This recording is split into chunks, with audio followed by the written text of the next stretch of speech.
बांग्लादेश की राजनीति में महिला गायब, क्या यही है बांग्लादेश का लोकतंत्र? नमस्कार, आप देख रहे हैं न्यूज़ 18 राजस्थान का डिजिटल चैनल और आपके साथ मैं हूं वंदना त्यागी। सोचिए, एक देश जहां महिलाएं आबादी का करीब आधा हिस्सा हैं, लेकिन चुनावी मैदान में उनकी मौजूदगी उंगलियों पर गिनी जा सकती है। बांग्लादेश के आगामी चुनाव इसी विरोधाभास की सबसे बड़ी मिसाल बनकर सामने आए हैं। बांग्लादेश के आने वाले चुनाव सिर्फ सत्ता की लड़ाई नहीं, बल्कि प्रतिनिधित्व के बड़े सवाल को भी उजागर कर रहे हैं। चुनाव आयोग के ताज़ा आंकड़े बताते हैं कि 12 फरवरी को होने वाले चुनाव में महिला उम्मीदवारों की भागीदारी सिर्फ कमजोर नहीं, बल्कि लगभग गायब है। आंकड़ों पर गौर करें तो बांग्लादेश में 51 राजनीतिक दलों में से 30 ऐसे हैं जिन्होंने एक भी महिला को टिकट नहीं दिया। कुल 2568 उम्मीदवारों में केवल 109 महिलाएं हैं, यानी महज 4.24%।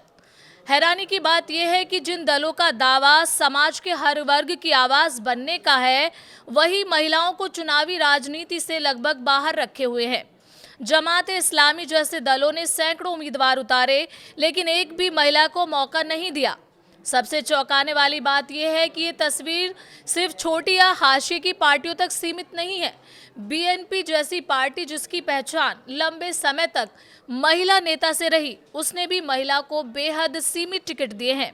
बीएनपी ने महज 10 महिलाओं को मौका दिया है, यानी महिला नेतृत्व का इतिहास होने के बावजूद वर्तमान में महिला प्रतिनिधित्व लगभग शून्य।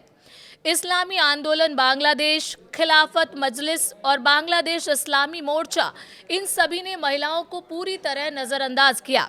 सवाल सीधा है, क्या बांग्लादेश की राजनीति में महिलाएं सिर्फ वोटर हैं, लीडर नहीं? ये तस्वीर साफ बताती है कि बांग्लादेश की राजनीति में आज भी चुनावी मैदान पुरुष प्रधान बना हुआ है।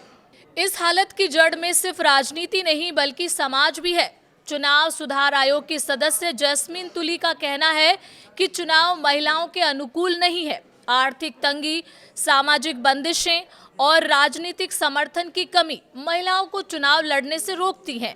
बड़ी पार्टियां जब महिलाओं को टिकट नहीं देती, तो छोटी पार्टी भी उसी रास्ते पर चल पड़ती है।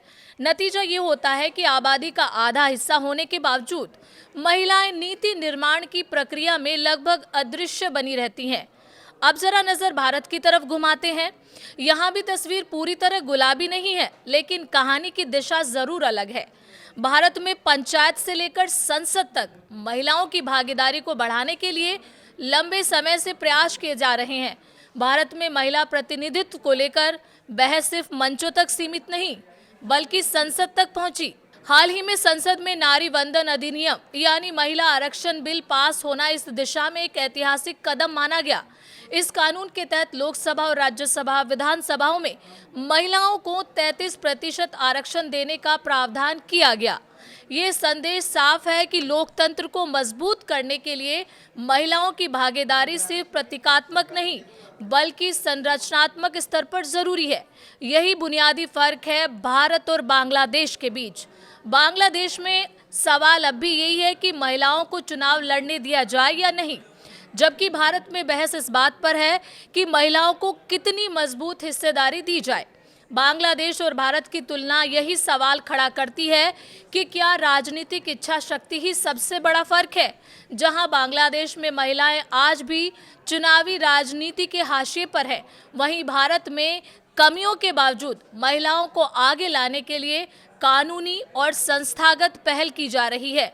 असली लोकतंत्र वही है जिसमें सत्ता की मेज पर समाज के हर वर्ग की बराबर हिस्सेदारी हो।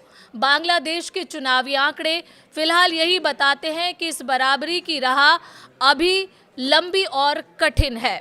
इस पूरे मसले पर आपकी क्या राय है, कमेंट करके ज़रूर बताएं और चैनल पर नए हैं तो सब्सक्राइब करना बिल्कुल ना भूलें।